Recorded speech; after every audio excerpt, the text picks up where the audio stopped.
We're working to connect a region of over 600 cultural bridges between our lands.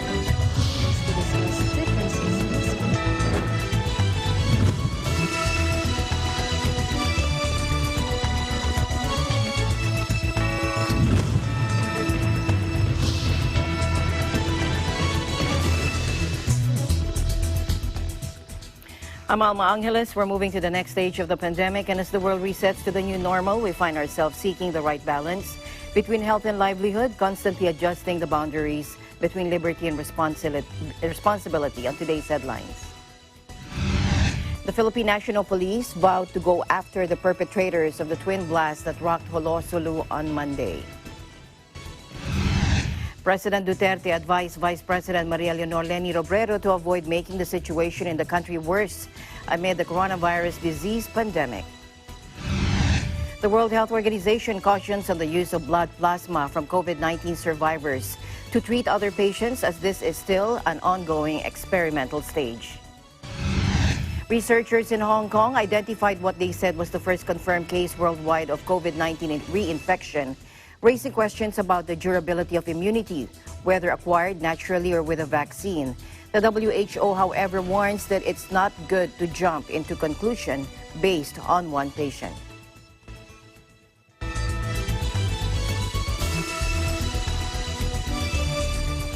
At least 14 people were killed and 75 wounded, including members of the security forces and civilians, in twin bombings involving a suicide attacker on a southern Philippine island that is a stronghold of the Abu Sayyaf militants. The apparently coordinated attacks happened in Jolo, in the Muslim-majority Sulu, where government-backed security forces have long been fighting the Abu Sayyaf group. Lieutenant General Corleto Vinluan said 7 soldiers, a police officer, and 6 civilians were killed in the 2 bombings. The first at around midday, when an improvised explosive device, or IED, attached to a motorcycle parked outside a supermarket blew up. Lieutenant General Vinluan said that was followed by a second blast a short time later in the same street, with a suicide attacker blowing herself up as security forces cordoned off the area. He said a soldier had been trying to apprehend the bomber when she detonated her explosives. Lieutenant Colonel Ronaldo Mateo meanwhile said a soldier saw a person leave the motorbike outside the grocery store where there were a lot of people, including members of the military. It immediately detonated. Monday's attacks come after the arrest earlier this month of an Abu Sayyaf leader on the southern island of Mindanao. Security forces had been on alert for possible reprisal attacks after detaining Abdul Jihad Susukan, who is accused of kidnapping and beheading several foreigners. He has been charged with 23 murders, 5 kidnappings, and 6 attempted murders, according to police. President Duterte's spokesman, Secretary Harry Roque, condemned the dastardly attacks and issued condolences to the families and loved ones of those killed. Meanwhile, the Philippine National Police vowed to go after the perpetrators of the twin blast that rocked Sulu on Monday. PNP Chief General Archie Gamboa said in a press statement, quote, "We join the entire Filipino nation in strong condemnation of this senseless act of terror for whatever motive its perpetrators may have been during this time of the pandemic. While we express our heartfelt condolences to the bereaved family of the deceased and sympathy to the wounded, we assure them of our keen resolve and commitment to bring to justice those responsible for this vicious attack." He also said the PNP has mobilized all available security forces in pursuit operations against those responsible for the terror attack that killed at least 14 people and wounded 70 others. Gamboa ordered Bangsamoro PNP Regional Director Brigadier General Manuel Abu to further intensify the conduct of checkpoints, police visibility, patrols, and focused intelligence and law enforcement operations in close coordination with the AFP and other members of the security sector. In a follow-up report, improvised explosive devices, or IED, were detonated in front of Paradise Enterprises in Barangay Walled City, Sulu, wounding some civilians and military personnel, while the elements of Jolo, PNP, and AFP rushed to the scene to aid victims and ensure the safety of other residents for possible secondary devices. Another explosion transpired near the first explosion. Now, among those killed were 1 police officer, 7 soldiers, and 6 civilians. The lone police casualty was identified as Senior Sergeant Joe Michael Langbis, a member of the PNP Special Action Force. Meanwhile, Senator Christopher Bongo called for justice as he strongly condemned the twin bombings that left at least 14 people dead, including 7 soldiers and more than 40 injured in Jolo. Go denounced the timing and the manner of the attacks which were carried out at the town plaza as the country grapples with the devastating effects of the pandemic. Senator Go said it greatly saddens him that while President Duterte has been doing his utmost to bring lasting peace in the country, particularly in Mindanao, there are still terrorists who continue to imperil the lives of innocent civilians. He called on all agencies of government to ensure that those responsible for these acts of terrorism are held accountable for their actions. President Duterte advised Vice President Maria Leonor or Leni Robredo to avoid making the situation in the country worse amid the pandemic. President Duterte gave the advice as he reacted to Robredo's claims that the Philippines seems to have, quote, no leader as it continues to grapple with the impacts of the crisis.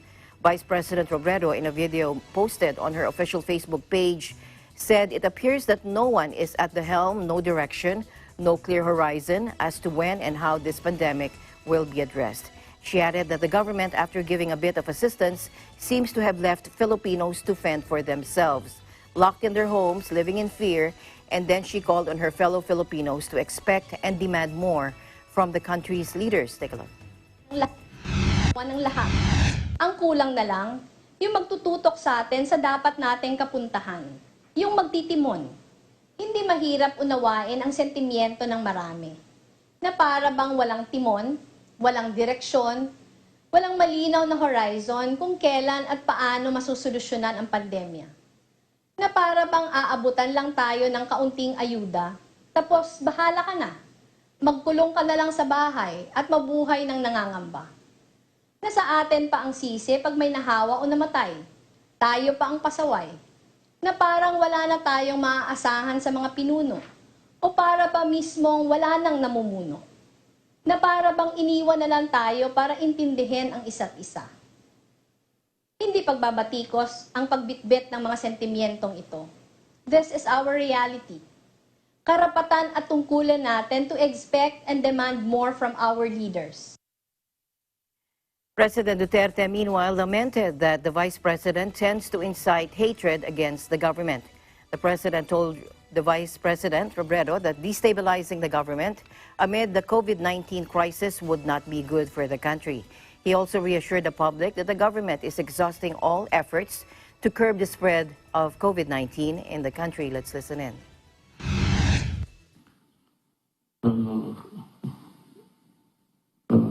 Revolutionary government, tapos ako ang sinasabi na wala akong pakialam niyan, wala akong kilala ng mga tao na yan, at hindi ko yan trabaho.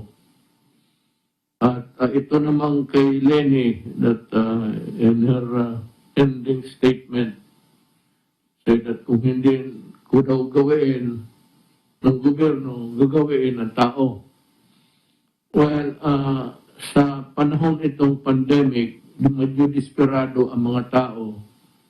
Tapos nagdaganin nyo ng mga ganon, na wala namang kayong base, sana may pakita kayo. Please do not add fuel to the fire. You will just destroy government. Huwag ninyong sirain ang gobyerno kasi masisira ang tao. Pag nasisira ang gobyerno, lulutang tayo lahat. Maski na sabihin ba ninyo mamatay ako bukas, it cannot solve the problem of the country. To other news now, Vietnam surpassed Thailand, becoming the #2 rice exporter in the world. Plus, a firm there also sued TikTok for using its audio tracks. Randolph Wolf-Empire reports from Vietnam. Hello, Randolph. Hi there, Alma. Good afternoon, and to all of our televiewers.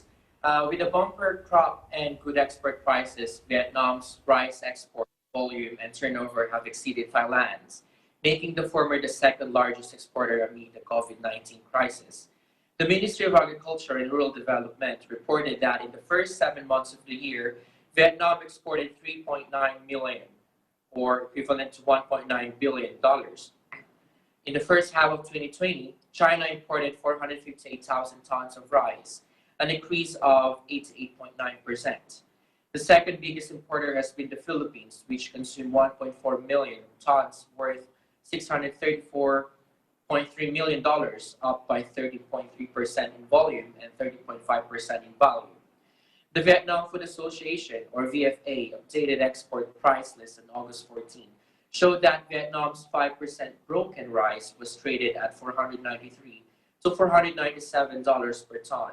Thailand's at $473 to $477 per ton, Pakistan's rice at $423 to $427, and India's $378 to $382 per ton.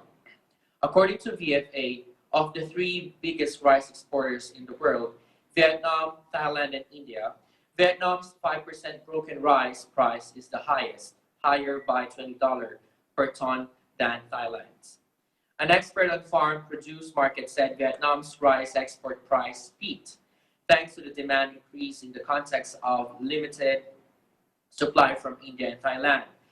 Besides, the improvement of Vietnam's rice quality, especially scented rice, also helped raise the export price. The expert believes that Vietnam's rice price may continue increasing because some countries have lowered exports while the demand is high. Besides traditional markets, Vietnam now can export rice to the EU, about 80,000 tons a year under the EVFTA, or EU-Vietnam Free Trade Agreement. In other news, Alma, Vietnamese technology firm, or VNG is suing TikTok, the popular short-form video app, saying it does not have adequate licenses for the songs being used in its videos. VNG is accusing the Chinese-owned company of using audio tracks owned by Zing, a VNG subsidiary, without the company's consent. Two sources familiar with the issue said on Monday. A legal document from the People's Court of Ho Chi Minh City, seen by Reuters, seeks damages from TikTok and demands that it ceases use of Zing's music.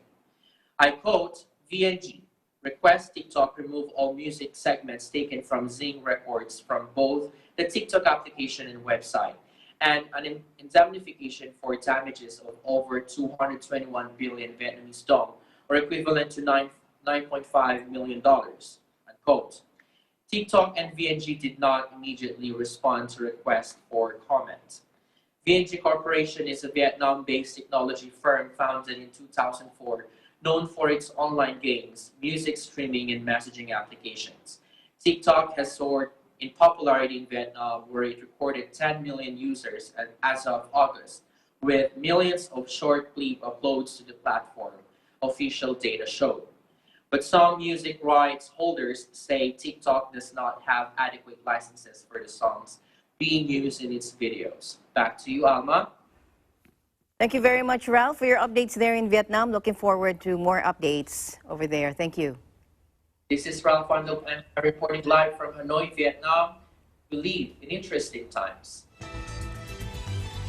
Now, in Cambodia, Vietnam has approved an infrastructure development strategy to target $5 billion in annual bilateral trade with Cambodia. Bringing us that report is Meldy Mahinay. Hello, Meldy. Hi, Alma. Good afternoon. Good afternoon. Go ahead. Here's the latest update. The Vietnamese government has green-light an infrastructure development strategy to move that it could bring up a step closer to a target of $5 billion in annual bilateral with Cambodia set by the prime ministers of both countries. Vietnamese Prime Minister Nguyen Xuan Phuc issued a plan to implement a memorandum of understanding on the development and connection of border trade infrastructure between two ASEAN neighbors. The state-controlled Vietnamese news agency reported on Friday. VNA said the implementation started on August 19 and it will last until October 2022. If the MOU is extended, the plan will continue to be carried out for 3 more years. In the 2 years, 2021 and 2022, they will carry out survey of building of at least border market, run activities to encourage Vietnamese and Cambodian businessmen to invest in border trade infrastructure, increase related trade and investment promotions, and support firms in introducing and distributing goods of border markets, trade centers, and trade fairs. A source at the Vietnamese embassy in Phnom Penh told the Post on Sunday that the Vietnamese government granted the technical and financial assistance required to set up a border market kingdom side. Our government has just passed a law and agreed the principles for Vietnam's Ministry of Industry and Trade to help the Cambodia to build the border market.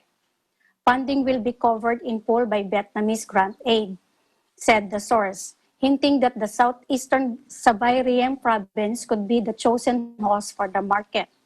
During the Cambodian Prime Minister Hun Sen visit in Hanoi in October, the two countries signed several MOUs on cooperation. 4 were aimed at reinforcing bilateral investment and trade cooperation, trade connectivity infrastructure along the border, investment synergy and collaboration in the electric power sector. The source said COVID-19 fueled fears have not deterred the Vietnamese governments to keep the borders open to exchange of goods. Our government aspires to ensure that border crossing remain open as usual to good trade while enforcing strict measures to control the disease, thereby honoring the two countries' commitment to develop trade facilities along the border and exchanging information on the pandemic, the source added. Cambodian Ministry of Commerce spokesman Sieng Tai could not reach for comment. The kingdom's export to Vietnam slipped 7.5% or to more than $592 million in the first 7 months of this year, while import contracted 3.7% to over $2.395 billion, data of the embassy show.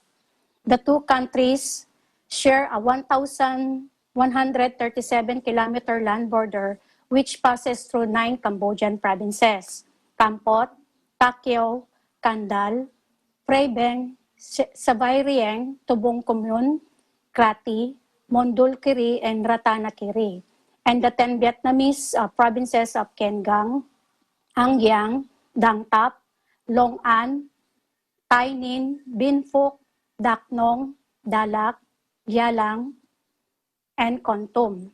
Meanwhile, Alma, there is no sign of COVID-19 transmission in the community in Cambodia during the recent New Year break compensation. Ms. Orbandin, Secretary of State and spokesperson of the Ministry of Health, said Sunday to AKP.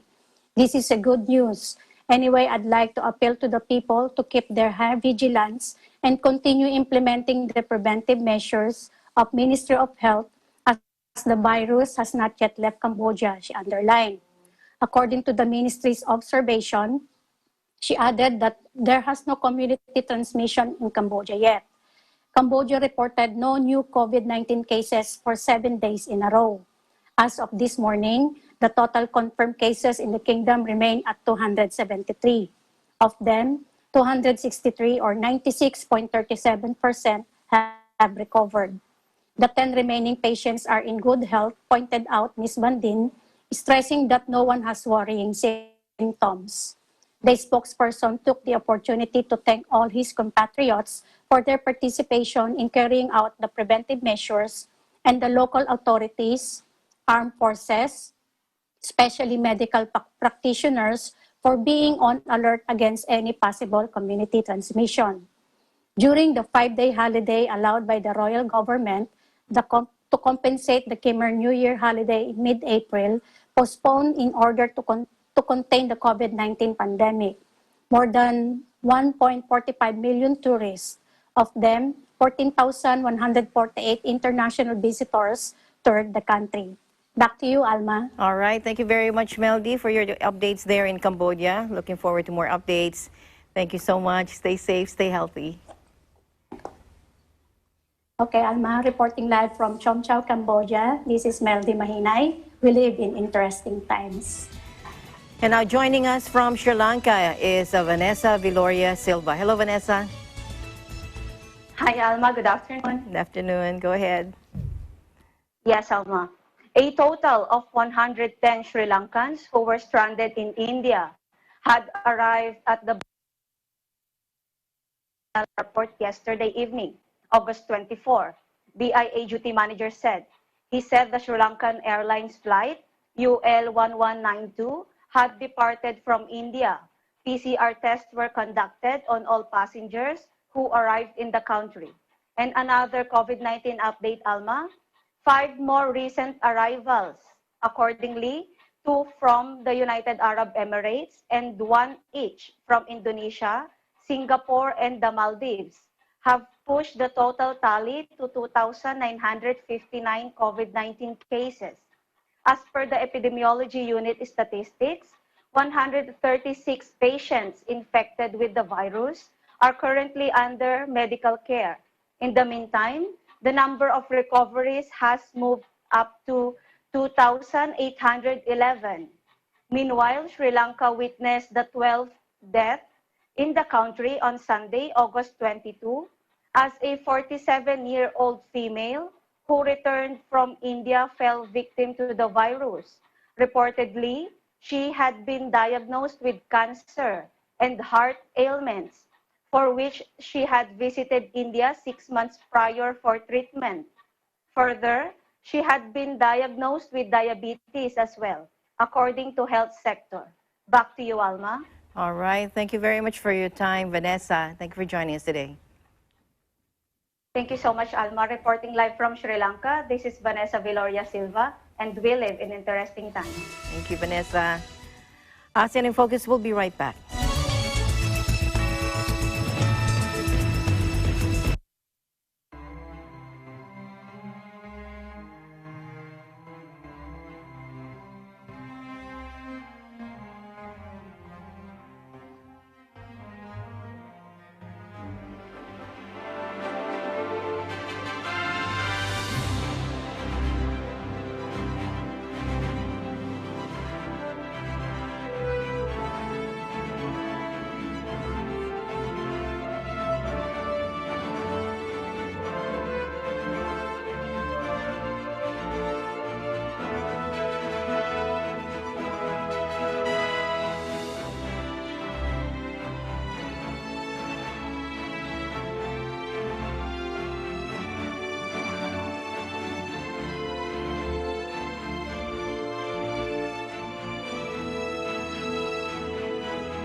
Almost 1 million Rohingya refugees stuck in Bangladesh mark 3 years since escaping from Myanmar on Tuesday, with the coronavirus facing them to hold a day-long silent protest inside their flimsy, leaky huts.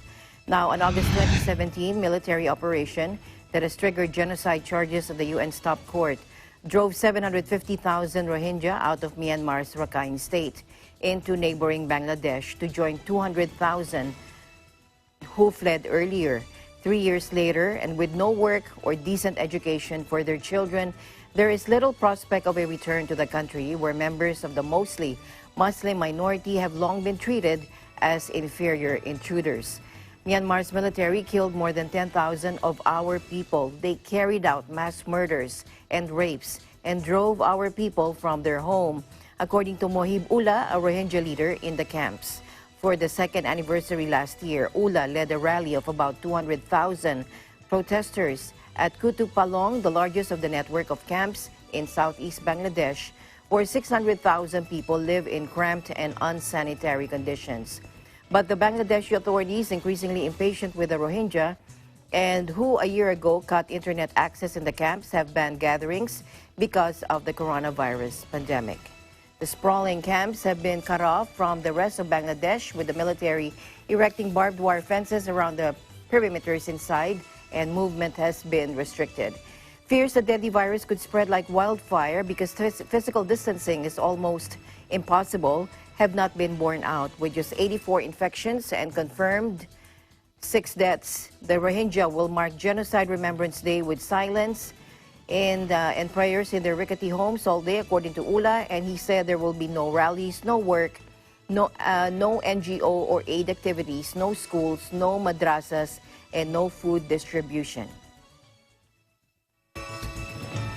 An Indonesian domestic helper who is a close contact of a confirmed COVID-19 patient tested preliminarily positive for the virus on August 22 after multiple tests, according to the hospital authority. The domestic helper, 44, was admitted to the hospital on July 27 for leukemia treatment. The authority's chief manager, Dr. Lan Kangmekong, told reporters at a press briefing he said she was tested for COVID-19 upon admission because she had a fever. Take a look.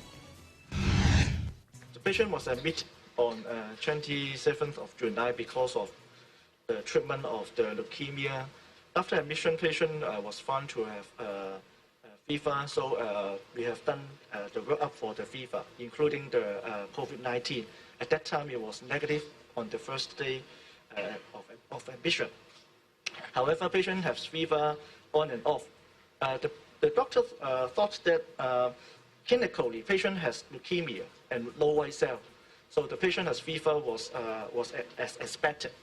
So she was given different kinds of treatment, including the antibiotics, because of the increasing haziness of the chest X-ray note on the 9th of August.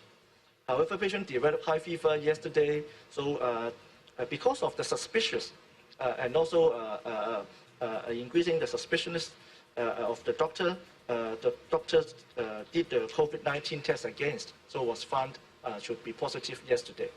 I think the doctor says treating the patient according to the symptoms as well as the laboratory result clinically, because patient has leukemia and also low white cell, it's difficult to exclude other causes of fever for this patient. So many tests has been done, including the COVID in the first day and also yesterday.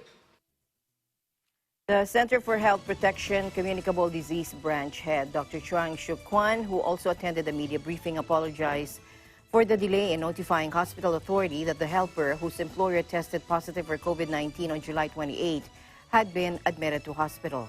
Dr. Chuang pointed out that the center is trying to improve the way it identifies close contacts and notifies the authority about such cases to make the system foolproof.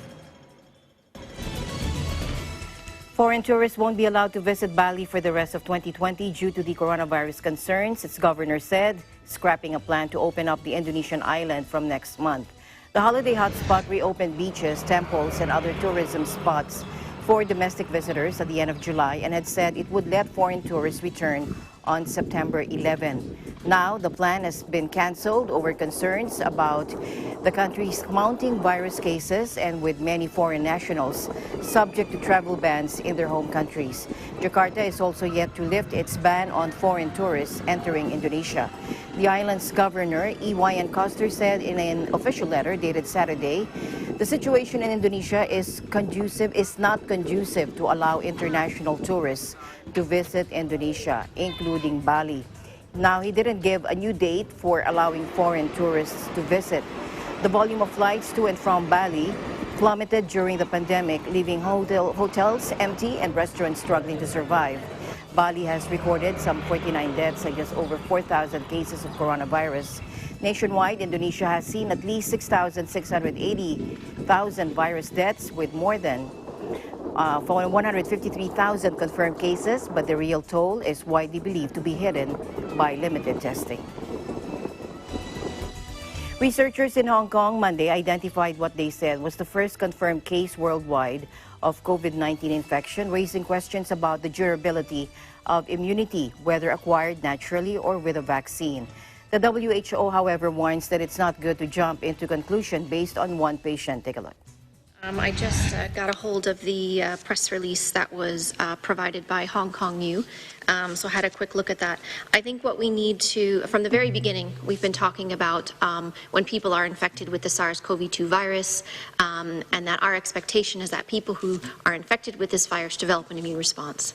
What we are learning about infection is that people do develop an immune response, And what is not completely clear yet is for how long, how strong that immune response is, and for how long that immune response lasts. There's very good data coming out from research studies, which are being conducted all over the world, that are looking at this immune response for people who have had a mild infection, people who have had asymptomatic infection, people who have had severe infection. And we're seeing that they do develop an immune response, that most people do. And so what we understand from the press release is that this may be an example of reinfection. And if you remember last week I was asked about this, and I had said that in cases like this it would be good if sequencing could be done. And in a place like Hong Kong, where they have very strong facilities, they can do that, and in fact they have done. I understand from the press release that there's 24 nucleotide difference between the first virus and the second virus. What I think is really important is that we put this into context. As you outlined in the question yourself, there's been more than 24 million cases reported to date, and we need to look at something like this on a population level. And so it's very important that we document this, and that in countries that can do this, if sequencing can be done, that would be very, very helpful.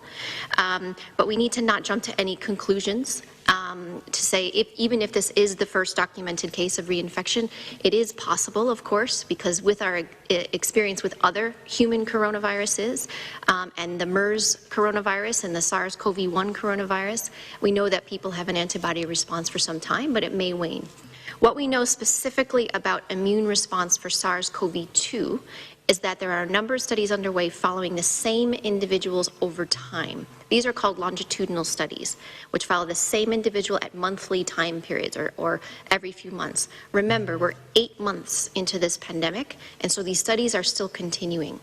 From the longitudinal studies that are underway, not all of them are published yet, we do see a strong antibody response that stays at that same level. There are some cross-sectional surveys that have been recently published that look at the same population over time, not the same individuals, but the same group of people from the same population. And it was some suggestion that there may be a slight decline or waning in immunity. Again, we really need these studies to be conducted so that we really understand what this immune response looks like. But I don't want people to be afraid. We need to ensure that people understand that when they are infected, even if they have a mild infection, that they do develop an immune response. In this particular case, it's very important that we look, and I haven't read the study, so I don't have the answer to this yet, to see if this individual developed a neutralizing antibody response, which is what will protect from reinfection. So still a lot of work underway, really good studies that are underway. Kelvin Kaiwang To, a microbiologist at Hong Kong University's Faculty of Medicine and lead author of a forthcoming study that details the findings, said that their study proves that immunity for COVID-19 infection is not lifelong. In fact, reinfection can occur quite quickly. The case came to light when a 33-year-old resident of Hong Kong passed through mandatory screening earlier this month at the Hong Kong airport on his way back from Europe. The so-called PCR swab test was positive. And this came as a surprise because the man had contracted and recovered from a COVID-19 infection 4.5 months earlier and was assumed to have immunity, especially after such a brief time since the infection.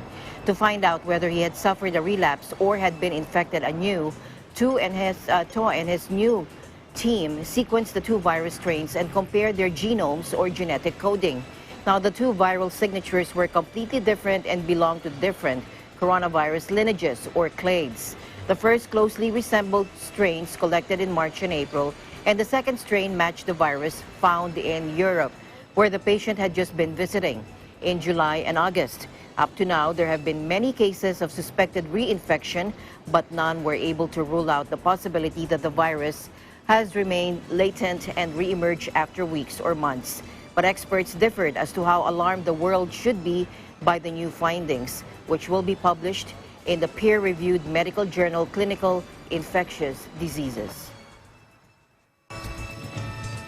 Meanwhile, the World Health Organization also cautioned that plasma treatment for COVID-19 is still experimental. The U.S. on Sunday issued emergency approval for plasma taken from recovered coronavirus patients so that more people can get access to the experimental treatment. Take a look. I just got a hold. So convalescent plasma therapy is actually something that's been used for over 100 years for various infectious diseases. and it's been effective in some and not so effective in others. So as far as COVID is concerned, again, this was one of the early therapies that was begun to be used. Essentially what it involves is collecting plasma from people who have recovered from COVID and then using it to transfuse into someone who's ill. And generally it's been used in severely ill patients who've been hospitalized. There are a number of clinical trials going on around the world looking at convalescent plasma compared to standard of care. And only a few of them have actually reported out on results. And the results are not conclusive. I should say that the trials have been relatively small and the results in some cases point to some benefit, but have not been conclusive. And we've been tracking this and we do ongoing meta-analyses and systematic reviews to see where the evidence is shifting or pointing. And at the moment, it's still very low quality evidence. So we recommend that convalescent plasma is still an experimental therapy. It should be continue to be evaluated in well-designed, randomized clinical trials. There are a few challenges with convalescent plasma as opposed to monoclonal antibodies that we talked about earlier. Monoclonal antibodies, because they're developed in a manufacturing setup under GMP, you know exactly the titer of antibodies and the dose that needs to be given. Whereas convalescent plasma, one of the challenges is each individual may have different titers of neutralizing antibodies after recovery, and it's very difficult to really test that and standardize that. And so it's not one standardized therapy because blood is being drawn from different patients and then being transfused. So that's one of the challenges. There's also limited capacity for plasmapheresis, where you have to separate the plasma from the cells in the blood, and not all countries and not all hospitals have that kind of facility. And also there's a lack of donors, so there isn't enough to go around. But I think the most important question really is about its efficacy and safety being proven in randomized trials, and I hope that we will get that evidence in the coming weeks. Of course, countries can do emergency use listing if they feel that the benefits outweigh the risks and they want to provide, but that's usually done while awaiting the more definitive evidence, which is yet to come. Convalescent therapy is like with all therapies, there can be risks, and so that's another thing that one has to consider. And in the case of convalescent plasma therapies, there are a number of side effects, from relatively mild chills and fevers that can be associated with it to more severe lung-related injuries and circulatory overload. So for that reason, as Soumya outlined, the clinical trial results are extremely important to know that we've got a clear demonstrated benefit, so that we can weigh both of these in considering the final recommendations.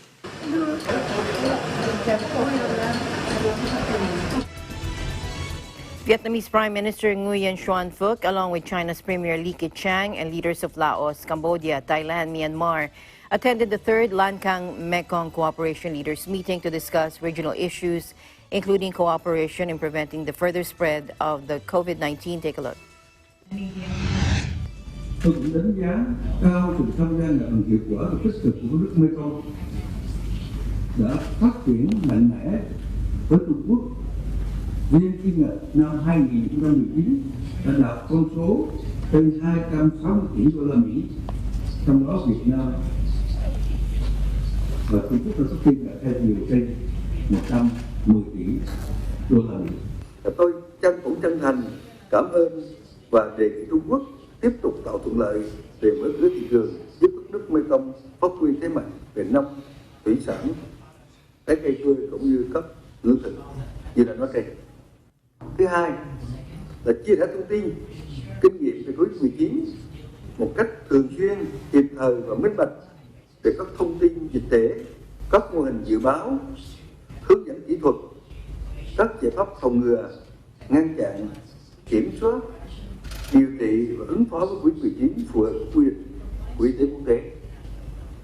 thúc đẩy hợp tác sản xuất và tạo thuận lợi tiếp cận được dược phẩm và vaccine điều trị COVID-19. And Chinese Premier Li Keqiang said that China will give Mekong countries priority access to COVID-19 vaccines once it is developed and put into use. Stressing the significance of solidarity and cooperation in the global fight against the pandemic, Mr. Li said China is willing to work with Mekong countries to support the work of the World Health Organization initiated by China in 2014. The LMC consists of 6 countries, and that includes China, Cambodia, Myanmar, Laos, Thailand, and Vietnam. Malaysian police insisted on Monday there was no indication a French-Irish teenager was kidnapped from a jungle resort as an inquest began into the girl's death following her disappearance while on holiday. At the start of the proceedings on Monday, senior police official Mohammed Mat Yusof described how he inspected the bungalow where the girl and her family were staying and saw nothing suspicious. The body of Nora Quarin, a 15-year-old with learning difficulties, was discovered unclothed last year after a massive hunt through the rainforest. But authorities said there was no sign of foul play. However, her parents, who believe there was a criminal element to her death, as they say the teen would not have wandered off alone, pushed for an inquest and authorities agreed. A second witness, resort owner Hanim Ahmed Bamadaj, said the latch of the window the teen is believed to have climbed out of was broken and that there was no CCTV at the site. 2 windows from the bungalow were shown in court, one of which had a broken latch. Quarin's disappearance from the Dusun resort south of Kuala Lumpur, where she was staying with her London-based family, triggered a 10-day hunt involving helicopters, never dogs, and hundreds of searchers. Her body was discovered close to the jungle retreat, and an autopsy found that she probably starved and died of internal bleeding after spending about a week in the dense rainforest.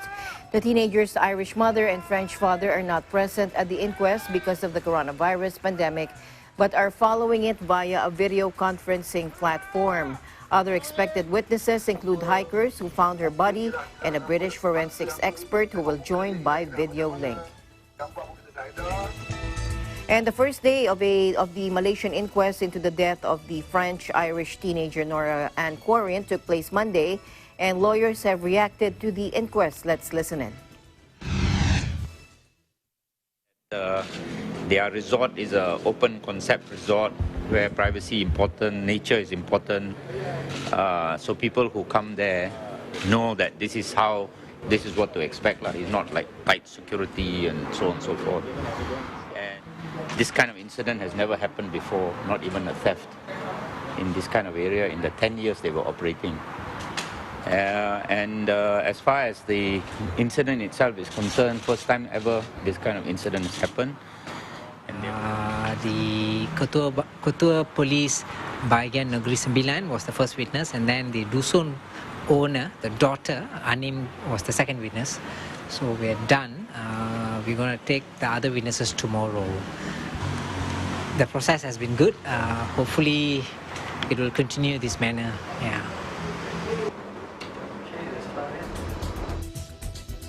More than 1,000 Indonesian workers blocked access to the world's biggest gold mine in protest at a company move to shut down visits to their families over virus concerns. The miners demonstrated at the main entrance to the Grasberg complex, also a major copper mine in Indonesia's easternmost Papua region, as the workers and U.S.-based operator Freeport held talks. The protest, which started early Monday morning, came in response to a company decision to cancel bus services to the city of Timika in response to fears about the spread of the virus infections. And they're staging a peaceful protest, and so far everything is under control. Nobody's acting violently, according to Police Chief Edward Edison. Now, workers and management haven't yet agreed on things, and they are still negotiating, he said. Freeport spokesman Riza Pratama said the company was studying the workers' demands and that they will give them an answer as soon as possible, taking into account health and safety protocols. In May, Freeport said it was reducing its staff at the mine, which employed about 25,000 people after virus infections rose in the area. Manila Electric Company, or Meralco, will extend the period of no disconnection until the end of October for consumers who have not settled their unpaid bills amid the coronavirus disease pandemic. Meralco President and CEO Ray Espinosa made the announcement during the House Committee on Good Government and Public Accountability's hearing on the sudden spike in electricity rates during the enhanced community quarantine period. The initial no disconnection of service period was until September 30 for consumers' unpaid balances. Espinosa said they would also provide relief worth around 101 million pesos to 2.77 million lifeline customers or those who consume 100 kilowatts per hour and below. Yung mga bills ng customers natin na inabutan ng ECQ at MECQ, yun po ay binigyan ng palugit ng ERC sa pamamagitan ng pagbabayad ng installment. May 4 na buwan na binigay sa kanila at may 6 na buwan na installment. Yung 4 na buwan installment, matatapos ho yun sa September 15. At yung 6 na buwan na installment naman ay matatapos ng November 15. And finally, in our news, WHO Chief Tedros Adhanom Ghebreyesus announced that 172 countries are now engaging with the WHO-led COVAX Global Vaccines Facility. But he said more is urgently needed to move this forward. Take a look. I'm pleased to announce that as of today, 172 countries are now engaging with the COVAX Global Vaccines Facility, which has both the largest and most diverse COVID-19 vaccine portfolio in the world.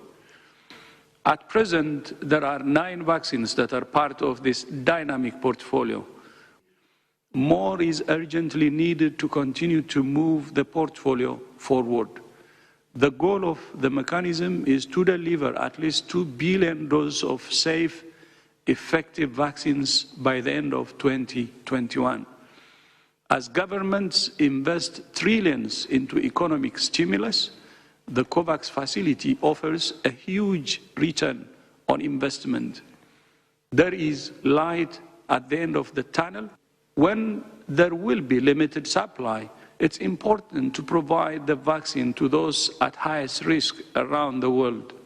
This includes health workers, as they are on the front lines in this pandemic, and critical to saving lives and stabilizing the overall health system.